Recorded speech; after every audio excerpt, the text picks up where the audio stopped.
And so I would say, first off, just the general definition would be, the ability to do the things that you enjoy doing, whether that be a workout or a sport, or maybe if you're older and have grandkids and you want to be able to run around in the backyard and play with them, the ability to do those things, and then to be able to do them without fatigue, illness, or injury.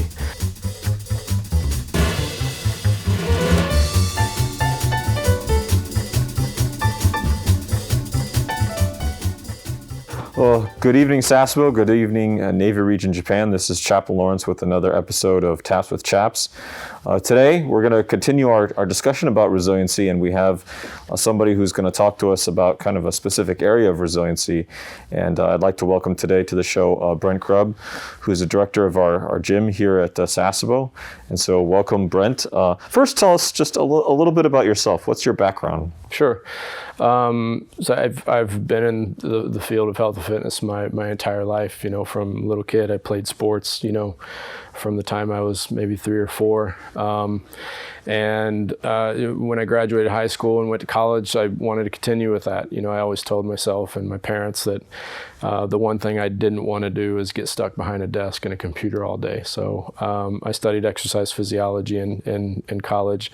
Went to the University of Kentucky, did both my undergraduate and graduate work there. Initially started off in research and then moved over and did some work with our athletic trainers, with our sports teams, and then worked with our strength and conditioning coaches as an assistant coach with our football team at the University of Kentucky. Did a couple internships with MWR while I was in graduate school, one in Rota, Spain, and then I was in Yokosuka, Japan for another summer. And really loved it. So I kind of switched the direction of where I was headed and picked up a job with MWR. I was on the ship for a couple years with the USS Essex when it was based here in Sasebo. From there I went to Yokosuka, left MWR for a couple years, went back and spent some time in Africa and Europe, and then came back over here. You've been all over the world then, it sounds like. Yeah.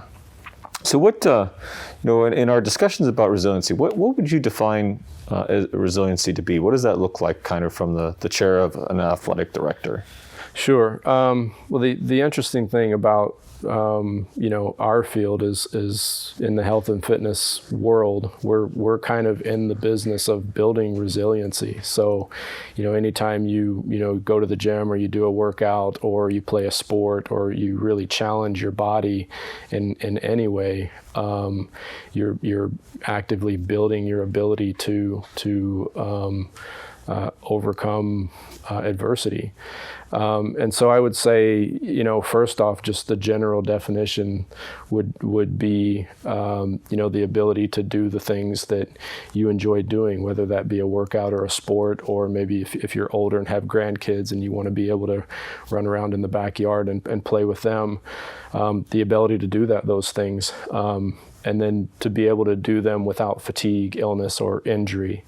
The second part of that, I would say, is that when illness and injury do happen, because they do, and if you're physically active, eventually there are tweaks and, injury happens, the ability to bounce back and recover from that. And so the more fit you are, the science shows that the quicker and easier you are able to bounce back from that, and mentally as well. So there's a huge mental component, as I'm sure you're aware. The fitter you are, the more active you are. There's a whole mental game that's involved in that as well.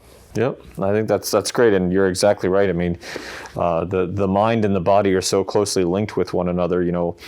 Deficits in one tend to affect the other, and strengthening one tends to strengthen the other. Absolutely. So what do you see as kind of some of the challenges to resiliency, especially within the physical fitness realm, within kind of your wheelhouse? What are some of the things that you see daily or weekly that you hear about that are challenges? Yeah. Well, obviously, depending on what part of the world you're in, one of the challenges right now is coronavirus and the limitations that have come along with that. At first it's people are used to having a facility to go to, and when that facility closes down, you got to figure out okay, I don't have a bar and a dumbbell, so what do I do? What do I do now? And there's really, the answer is just move your body. The other things that you see are there's a lot of information out there, especially with areas like nutrition, but even with exercise. There's a lot of information. There's a lot of conflicting information. It seems to change almost constantly, and so it's easy to become either confused or overwhelmed by, what should I do? This is the goal I have. How do I get there? What is it that I should do? And so I think that's maybe the biggest challenge that we see is just the maybe confusion and overwhelm with all the information and feeling like you have a high degree of certainty that you're on the right track and you're doing the right thing. Yeah. And so when you're faced with those challenges, how do you overcome them? What are some of the steps that you can take concretely to overcome that adversity when it happens? Yeah. The first thing you could do is find someone who's done what you want to do and model that person. Either talk to that person or find a coach. And that would be the second thing. Go find a coach or someone that that can help advise you. A trainer, it could be a trainer or a dietitian or register. You start with a doctor even, depending on what the issues are and what your goals and challenges are. And then we live in a world of information, so information's readily accessible, at our fingertips with phones and the internet. So just get online and find something that feels fun. The challenge can be finding a reputable resource. So try and stick with things that are, backed by, research and science and coming from reputable resources. If you're getting it from a magazine and there's an ad for a supplement at the end of the article that you're reading, maybe do a little bit more research before you invest in that idea or that product or whatever it is. So I would say coaching, find a coach, find someone to model, and then get online and find some resources that are reputable that you can start with.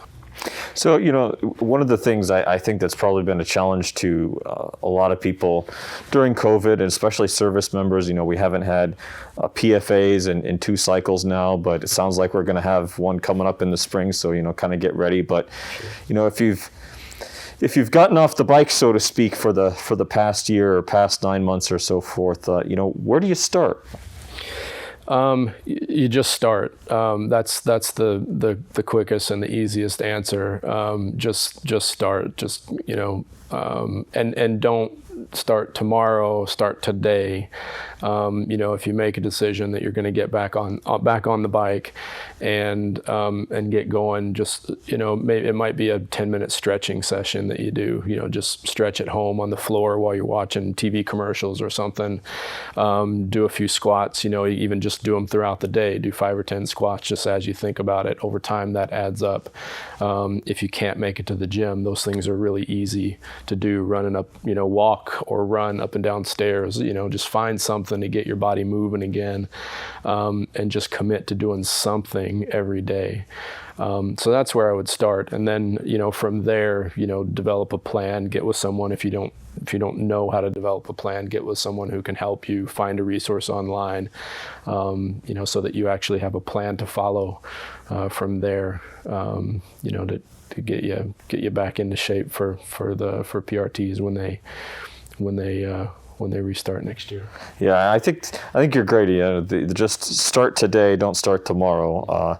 And I've heard sailors say all kinds of really great ideas, especially now that the weather's starting to cool off and get really nice out.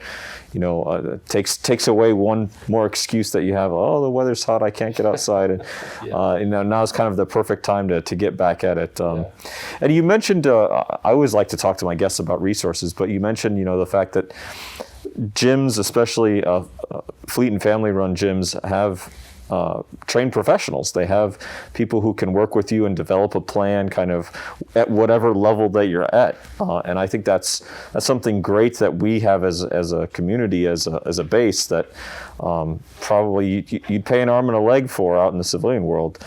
Yeah, absolutely. Depending on what state you're in, if you're back in the United States, it's not cheap to work with a coach or a trainer. The Navy or whatever branch you're with tends to subsidize things, so things are a little bit cheaper. On the Navy side, we also have our NOFS resource that is millions of dollars have gone into developing and working with athletes' performance, now Exos, and to developing that resource that we have access to for absolutely free. So that's a free resource that's online. There are apps that folks have available to them. And athletes and teams pay tens of thousands of dollars for access to those programs that Exos puts together, and we have access to those things for free. Yeah, and you mentioned hopping online or getting into the digital part of fitness training. There are a lot of apps out there. I know the Navy has a few fitness apps that it endorses, especially geared towards PRT training, and I'm sure each of the service branches has something very similar to kind of meet those thresholds and those goals for physical fitness. But then kind of going beyond and above that, I'm sure there's a lot of good nutrition apps out there that we can tap into that kind of help build our physical resiliency so that it carries over into the resiliency of all the other parts of our life that are equally important as well. Yeah. Is there any kind of final things that you want to share with us? I would just expand. We're talking about resources. I would expand on our NOFS resource. If anybody out there who's listening, if you go to NavyFitness.org, you can find any of the information on that website. Just click on fitness. There's a NOFS link. There's links to the apps there. There's a nutrition meal builder. So if nutrition is the challenge that you're trying to figure out, you can go into the app and put in your gender, your current weight, and then your weight goal, whether it's to lose weight, maintain your weight, or maybe you're somebody who wants to add muscle mass and actually put on some weight. This thing will spit out a personalized meal plan for you. It tells you exactly what to eat, when to eat it, and you can print this thing out or just keep it on your phone so that you have it with you throughout the day. And there's no guesswork. You just plug it in and it tells you exactly what to do. You don't really have to even think about it. You can take it if you're out eating at a restaurant, if you're going grocery shopping, if you're at home cooking a meal. You've got a personalized plan to just plug into. There's really no guesswork. And the exercise piece is pretty much the same thing depending on what your goal is. There are different series. There's an operational series that kind of goes into the basic movement patterns that we teach with the NOFS program. But then we also have a strength, endurance, and sandbag series that get more into specific goals. So if your goal is to add muscle mass or improve strength, there's an app that gives you those programs. If you're an endurance athlete, if you like to run marathons, or a triathlete or a swimmer, there are exercises and progressive programs that are specifically tailored to training those types of athletes. So that's one. We talk about reputable resources. That's one that's out there that we have access to. And again, just go to the NavyFitness.org website, and all the information is right there. Perfect. That's awesome. And thank you, Brent, for coming on the show. Thank you for sharing with us your information and your knowledge and your experience about physical fitness, physical resiliency, and how that ties into the big resiliency picture. Thank you to all the sailors, the Marines, airmen, soldiers, and families of the 7th Fleet and Japan area. This is Chaplain Lawrence signing off with this week's episode of Taps with Chaps. We'll see you next week. Take care.